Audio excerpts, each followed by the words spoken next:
নমস্কাৰ, মোৰ নাম ৰিংকু তালুকদাৰ। যোৱাকালি মই এটা ভিডিঅ' বনাইছিলোঁ পৰীক্ষিত ৰায়ডঙীয়া নামৰ এজন মানুহৰ ওপৰত। তো সেই যোৱাকালিৰ ভিডিঅ'টোৱে আজি ব্যাখ্যা কৰিম, মানে বিশ্লেষণ কৰিম। কাৰণ কিয় আমাৰ ঘটনাবোৰ সমাজত ঘটি থাকে, আমি হৈচৈ লগাই দিওঁ, তাৰে পিছত আমি কাৰণ বিশ্লেষণ নকৰোঁ। আমাৰ এইটো এটা মানে সমস্যা। আমি সাংবাদিকবোৰে চিঞৰ বাখৰ লগাই দিয়ে, আমি চাওঁ, কমেণ্ট কৰোঁ, ঘটনা হৈ গ'ল, পাহৰি যাওঁ। এইটো হ'ল আমাৰ মানসিকতা। আমি মানে সেই ঘটনাটোক বিশ্লেষণ কৰিবলৈ নিবিচাৰোঁ বা আগ্ৰহী নহয় বা আমি ইচ্ছুক নহয়। তো সেইকাৰণে মই ভাবিছোঁ ঘটনাবোৰ মই বিশ্লেষণো কৰাটো প্ৰয়োজনীয়তা আছে।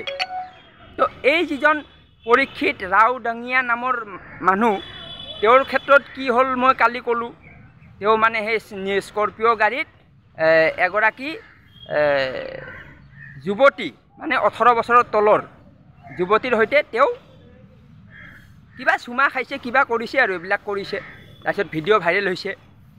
ভিডিঅ' ভাইৰেল হোৱাৰ পিছত আপোনাৰ এই ছোৱালী পক্ষৰ মাক বাপেকে, মানে ছোৱালীজনীৰ মাক বা বাপেক, অভিভাৱকে থানাত গৈ ৰিপৰ্ট কৰিছে। তাৰপিছত আপোনাৰ পক্সো আইনত ফচি গ'ল। ফচি কিনে তেওঁ মানে ৰঙা ঘৰত গ'ল, কিবা হ'ল, এইবিলাক হ'ল। আচ্ছা, এই ঘটনাটো কেনেকৈ ঘটিবলৈ পালে? এইটো হ'ল মানে এটা পইণ্ট। মানে চাব, ঘটনাবোৰত এংগেল বহুত থাকে। কি কি এংগেল আছে মই কৈ আছোঁ। এই যে ছোৱালীজনী গাড়ীৰ ভিতৰত তেওঁ কিবা কৰিলে, এইটো কেনেকৈ কৰিলে? এইটো আপোনাৰ কি, ছোৱালীজনী ৰাস্তা দি গৈ আছিলে, তেওঁ মানে গাড়ীখন ৰখালে, ধৰি কিনে দাঙি লৈ গাড়ীত সোমাই দিলে, সোমাই গৈ কিনে কিবা কৰিলে, তেনেকুৱা কৰিছে নেকি? সেইটো আপোনাৰ বাতৰিত কোৱা নাই। সেইটোৱে কৰিছে নে কি কৰিছে? নে ছোৱালীজনী নিজে স্ব ইচ্ছাই তেওঁৰ লগত গাড়ীত বহি গৈছে? সেইটোও হ'ব পাৰে। তো প্ৰকৃত ঘটনাটো কি, সেইটো মানে বাতৰিত ইমান কৈ নাথাকে, খালি ঢাপ ঢাপ কৈ দিব, বাছ। তাৰে পিছত আপুনি যি বুজে বুজি থাকক। তো মই চালোঁ ইয়াত মানে এংগেলবোৰ কি কি আছে। এটা এংগেল হ'ল আপোনাৰ যিবোৰ বিবাহিত পুৰুষ, অকল পৰীক্ষিত ৰায়ডঙীয়াৰ নাম কৈ থাকিলে ভুল হ'ব, বহুত আছে। মানে মই গুৱাহাটীত থাকোঁ, মই গুৱাহাটীত দেখি থাকোঁ যিবিলাক অফিচাৰ হয়, তেওঁলোকৰো মই কাহিনীবোৰ জানো। মই কাৰো নাম ক'ব বিচৰা নাই। তেওঁলোকো এনেকুৱা কাম কৰি থাকে, কিন্তু তেওঁলোক ফচি নাযায়। কিয় ফচি নাযায়? কাৰণ তেওঁলোকে ভিডিঅ' নবনায়। ভিডিঅ' নবনালে প্ৰুফ নাথাকে।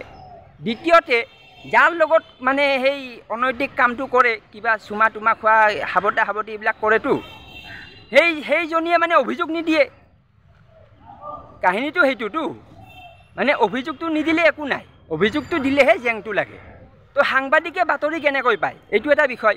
সাংবাদিকে কি মানুহ এজনৰ পিছে পিছে ঘূৰি থাকিব নেকি? মানুহজন ক'ত যায়, কাৰ লগত কি কৰে, এনেকৈ ঘূৰি থাকে নেকি কেমেৰা লৈ কিনে? এনেকুৱাতো নহয়। সাংবাদিকে বাতৰি পায় আপোনাৰ পুলিচ ষ্টেচনৰ পৰা। এইবোৰ কথা বহুত মানুহে নাজানে। পুলিচ ষ্টেচনবিলাকৰ লগত লিংক আছে। যদি কোনোবাই অভিযোগ লৈ পুলিচ ষ্টেচনত আহে, তেতিয়া পুলিচে গম পায়, পুলিচে জনাই দিয়ে সাংবাদিকক, তাৰে পিছতহে সাংবাদিকে বাতৰি কৰে। এইটো হ'ল আপোনাৰ মোৰ মানে সাংবাদিকৰ ভিতৰৰ যিটো কাহিনী। কাৰণ সাংবাদিকৰ ওপৰত মই কেছ ষ্টাডি কৰিছোঁতো, তো মই মানে এইবোৰ জনা হৈ গ'লোঁ। তো এতিয়া কথাটো হ'ল কি, আচ্ছা, এই ঘটনাটো লৈ মই কালি এজন মানুহৰ লগত কথা পাতিছিলোঁ, বিবাহিত মানুহ হয়, মোৰ লগত ভাল সম্পৰ্ক। মই ক'লোঁ যে এইটো আপোনাৰ এনেকুৱা যে হয়, এইটোতো আমাৰ ইয়াতো হৈ আছে, মই দেখি থাকোঁ। আপোনাৰ বিউটি পাৰ্লাৰ, ইউনিচেক্স চেলুন, নামেই ইউনিচেক্স চেলুন দি দিছে। আগতে আছিলে beauty parlour only for ladies, এতিয়া হৈ গ'ল লেডিজ এণ্ড জেণ্টছ ইউনিচেক্স। তাত গৈ কিনে চেক্সে চলি থাকে। এইটোতো আপোনাৰ সকলোৱে জানে, এইবোৰ বাতৰি ওলাই গৈছে। তো এইবোৰ মই নতুনকৈ ক'ব বিচৰা নাই। এতিয়া কথাটো হ'ল কি, এই যিবোৰ অফিচাৰবোৰৰ টকা বহুত থাকে।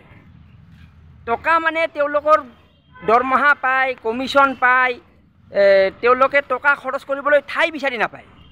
তো তেওঁলোকে মানে এইটো সংগ সুখ বিচাৰে, এইটো স্বাভাৱিক কথা। 50% বিচাৰে। এতিয়া মোৰ ভিডিঅ' চাই কিনে কোনোবাই ক'ব কি, নাই মইতো নিবিচাৰোঁ। ঠিক আছে, 50% নিবিচাৰে, 50% বিচাৰে। আৰু এই 50%-এ কি কৰে এনেকৈ মানে অ'ত ত'ত কিবা কিবি কৰি ফুৰে টকা পইচা এনেকৈ বিলায় আৰু তাৰপিছত হ'ল কি মই সুধিলোঁ মানুহজনক যোৱাকালি যিজনৰ লগত মই কথা পাতিছিলোঁ তেওঁক ক'লোঁ যে এইটো কিয় কৰে ক'লে যে মই সুধিলোঁ যে নিজৰ ঘৈণীয়েক থাকে আকৌ মানে অ'ত ত'ত বিচাৰি কিয় ফুৰে এইটো প্ৰশ্ন সুধিছিলোঁ তেতিয়া তেওঁ ক'লে যে ঘৰ কা মুৰ্গী ডাল বৰাবৰ মানে ঘৰৰ মুৰ্গী দালিৰ নিচিনা মই ক'লোঁ দাদা কি ক'লে নাই আমি ঘৰত দালি বনালে দালিটো আমি ইমান গুৰুত্ব নিদিওঁ আজি দালি ভাত আৰু কিন্তু যদি মুৰ্গী আপোনাৰ ঘৰতে থাকে ধৰক আপুনি মুৰ্গী পুহিছে 10টা 20টা মুৰ্গী আছে তাৰে পৰা এটা মাৰি বনাই দিলে তো সেইটো মানে দালিৰ নিচিনা দালিৰ দৰে মানে হে কিন্তু যদি আপুনি ৰেষ্টুৰেণ্টত গৈ কিনে মুৰ্গী খায় বা কাৰোবাৰ বেলেগৰ ঘৰত গৈ কিনে মুৰ্গী খায়